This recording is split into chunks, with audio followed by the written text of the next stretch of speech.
या काळ बैसला शिवसा, काळ भीत नाही कोणाला.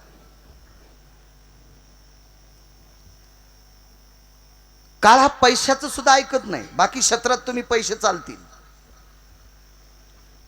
पण दक्षिणेच्या मालकाकडे अर्थ हा विषय नाही, चालतच नाही, चालतच नाही. तसा जर अर्थविषय हा दक्षिणेच्या मालकाकडे चालला असता तर या देशातली संपत्ती 65% 103 लोकांकडे आहे. देश किती श्रीमंत आहे मी तर 7वी पास आहे, मला काही अभ्यास नाही, पण या देशातली 65% श्रीमंती 103च लोकांकडे. आणि बाकीची जी 35% आहेत मग सगळे आपले समळी हे सगळे सगळे आले आपण ते सगळे. मग कोणाला केवढाले पाकिट असतील, कोणाला किती बारकाले असतील, कोणाला किती बेसिक असेल, कोणाला किती पगार असेल, कोणी किती महिन्याचं कमीत असेल, हे सगळे त्याच्यात दळले. हे सगळे 65% श्रीमंती भारतातल्या फक्त 103 लोकांकडे आहे असं तज्ज्ञांचं. तर ती लोक काय येडी थोडे, त्याच्या गोळ्या थोड्या संपलेल्या आहेत. हुशार लोक आहेत ते, हुशार लोक आहेत ते. मला असं वाटतं पैसा चालला असता ते 103 लोकांच्या घरातला माणूसच मेला नसता वकील साहेब. कारण यांना माहित नाही नोटा बदलायच्या टायमाला त्याच्या खालच्या बंडलायच्या नोटाची रबल पगळले. इतक्या नोटा त्यांच्याकडे, ते रबल पगळले, कधी कधी ठोले असतील काय माहित. मग यमाला द्यायला काय हरकत होतो, देते असते त्यांनी, पण यम नाही घेत ना, नाही घेत. कारण यमाला कामाला लावले 2 माणसानं, तसं 3 माणसानं. काशीतले मालक एक, पंढरीतले मालक एक, आणि सत्यलोकातला मालक विधाता एक. सृष्टी निर्माण करता तो हाडामासाचा कुंभार. कुलाल हाडाचा बाप चाढाचा, अखंड मडके घडी तोरे. हे 3.5 हाताचे घर तयार करायचा कारखाना विधात्याकडे ब्रह्मदेवाकडे आहे. ह्या गाडग्यात काय टाकायचं हे पंढरीतल्या मालकाच्या हातात आहे. ह्या गाडग्यानं शहाणपणा केल्यावर कोण्या दिवशी नेऊन पेटवायचं हे काशीतल्या मालकांच्या हातात आहे. संवार कार्य त्यांच्याकडे. या 3 लोकांनी एक दक्षिणेचा मालक कामाला लावला, त्याचं नाव आहे यम. मग त्याला कालदंड म्हणा, त्याला यम म्हणा, त्याला यमदूत म्हणा. यमधर्म नाही म्हणता येणार, यमधर्म हे स्वतंत्र पद आहे. मग ह्या यम आयुष्य संपल्याच्या नंतर घेऊन जातो. संपल्याच्या नंतर नाही, तो उशालाच बसलेला असतो, उशालाच.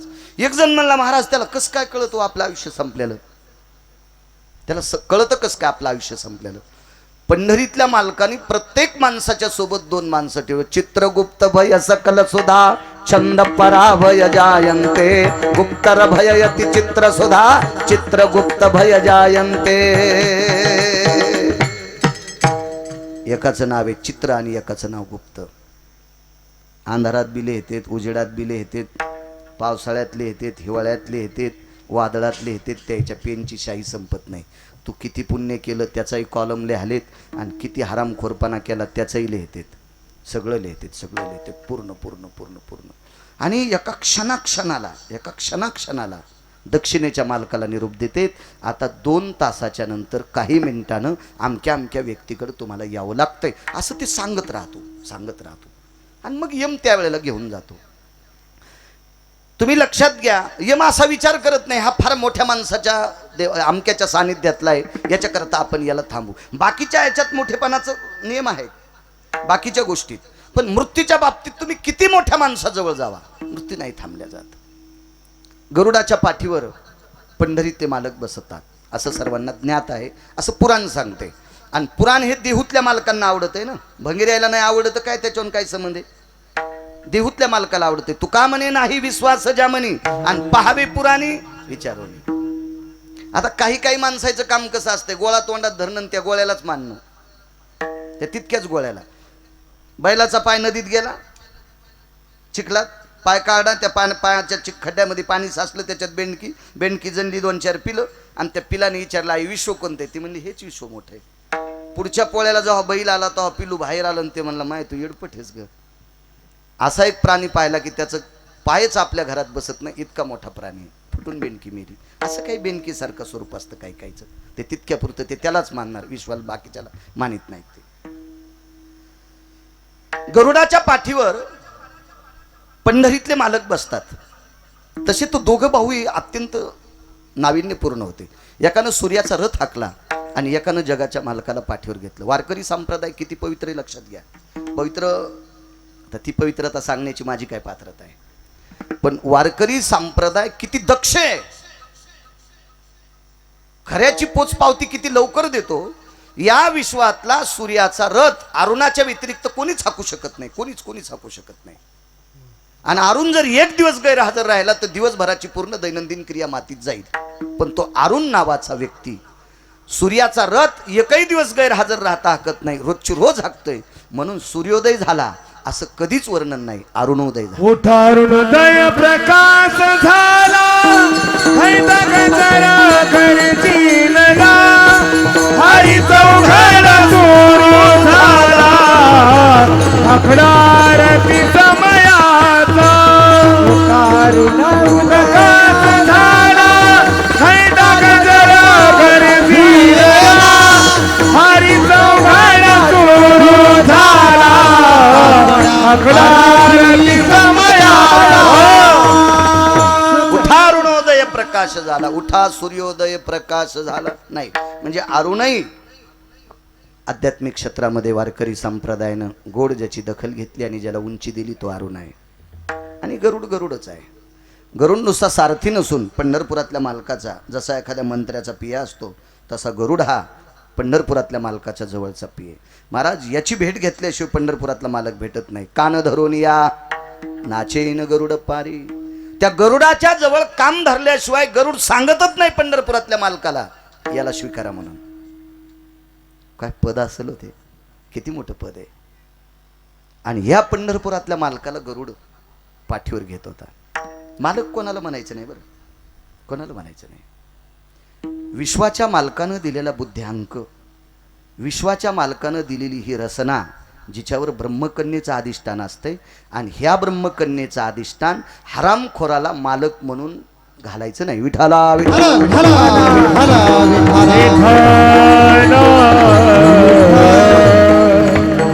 मालक ज्याचे त्याचे आई वडील एक.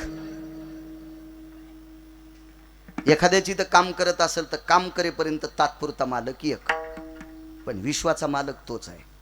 किती कूलर लावल्या महाराष्ट्र गार झाला असता.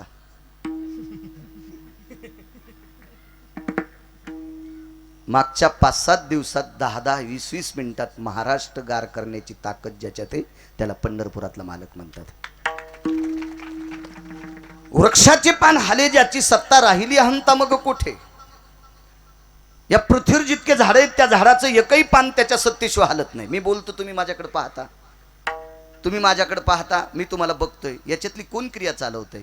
देखवी ऐकवी एक नारायण, देखवी ऐकवी, देखवी ऐकवी एक नारायण, देखवी ऐकवी एक नारायण, दयाचे भजन चुकू नको. देखवी ऐकवी एक नारायण, देखवी ऐकवी एक नारायण, देखवी ऐकवी एक नारायण, देखवी ऐकवी एक नारायण.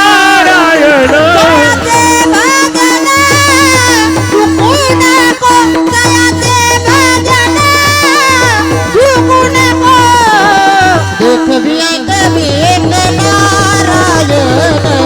देखवी ऐकवी एक नारायण, देखवी ऐकवी एक नारायण, देखवी ऐकवी एक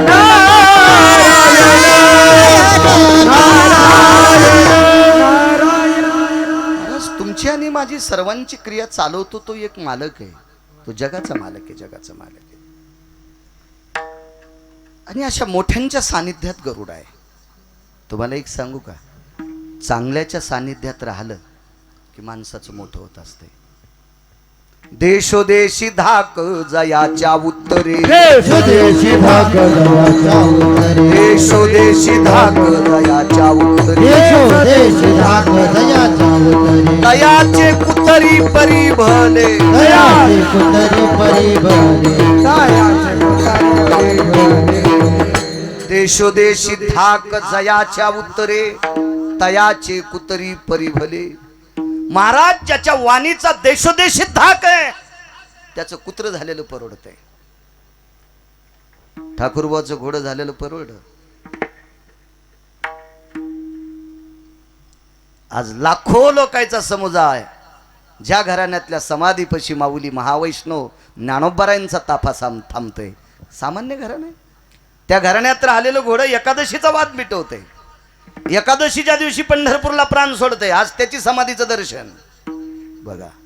अधिकारी लोकांच्या घरचं घोडं झालेलं परवडं, चातुर्माशी महाराजांच्या घरचं कुत्रं झालेलं परवडं. मधल्या एकादशीला राजूर गणपतीच्या बाजूला एक गाव आहे, तिथं त्या कुत्र्याची समाधी आहे. मधल्या एकादशीला त्या कुत्र्याच्या दर्शनाला जातात. ते चातुर्माशी महाराजांचं कुत्रं होतं. चातुर्माशी महाराजांच्या सानिध्यातला एकही वारकरी पंचांग पाहत नव्हता, कालनिर्णय पाहत नव्हता. हे कुत्रं ज्या दिवशी भाकरी खात नाही त्या दिवशी एकादशी धरत होते.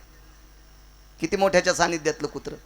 मग चांगल्याच्या सानिध्यात राहिलेलं कुत्रं सुद्धा बरं. रयतेचे राजा छत्रपती शिवाजी महाराज यांच्या सानिध्यात वाघ्या नावाचं कुत्रे चंद्रसूर्य येतोपर्यंत त्याचं इतिहासात नाव आहे. आपण 200 कोटीच्या प्रॉपर्ट्या कमिल्या तरी पोट्टे आम्हाला विचारतात म्हातारं कोण दिवशी मेलतं, मग कोण्या दिवशी श्राद्ध घालू. आणि त्या बापान 200 कोटीची प्रॉपर्टी कमिली, तुला देऊन टाकली आणि तू आमचा पिना पाडतो बाप कोण्या दिवशी मेला म्हणून. ही आपली परिस्थिती आहे. आणि आजही बघा चांगल्याच्या सानिध्यात राहिलेली कुत्री सुद्धा त्या अधिकाराचे.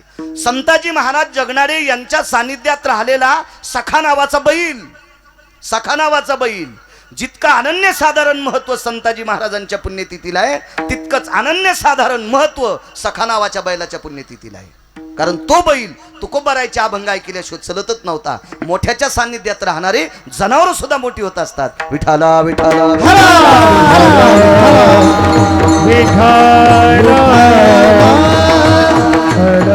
तेव्हा एखादा गाथा वाचित असेल, एखादा ज्ञानेश्वरी वाचित असेल, एखादा काय वाचित असेल आणि त्याचे विचार जर नालायक असतील तर त्या हरामखोराच्या सानिध्यात राहणे म्हणजे आपलं जीवन मातीत घालणे. विठाला गाथा वाचणं परमार्थ नुसतं हे एवढ्यासाठी परमार्थ नाही. तेवढ्यासाठी परमार्थ असेल तर युम पठाण 1 नंबरची ज्ञानेश्वरी सांगते. जातीने मुसलमान माणूस आहे. एपीजे अब्दुल कलाम यांना गीता पाठवती. असं कसं? हा झाला अभ्यास, हा झाला अभ्यास. वागणं हा झाला परमार्थ. विठाला विठाला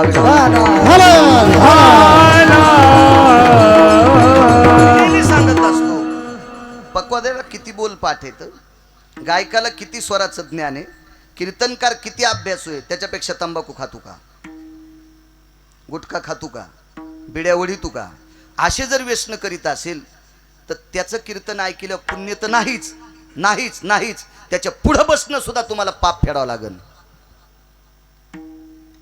दोघाशी पतन सारिखेशी. हे परमार्थ किती करतो आपण, त्याच्यापेक्षा वागतो किती चांगलं. या संप्रदायात कर्तव्याला किंमत आहे. स्वतःची पत्नी सोडून जगात जी बाई दिसन तिला बहीण आणि माय म्हणत असेल तो भारतातला 1 नंबरचा महाराज आहे. त्याला अभ्यास असेल नसेल तरी पण तो 1 नंबरचा महाराज आहे. पराविया नारी रखुमाई समान मानिलिया धन काय वेचे. याला एक दुसरा एक पुरावा आहे. विठाला विठाला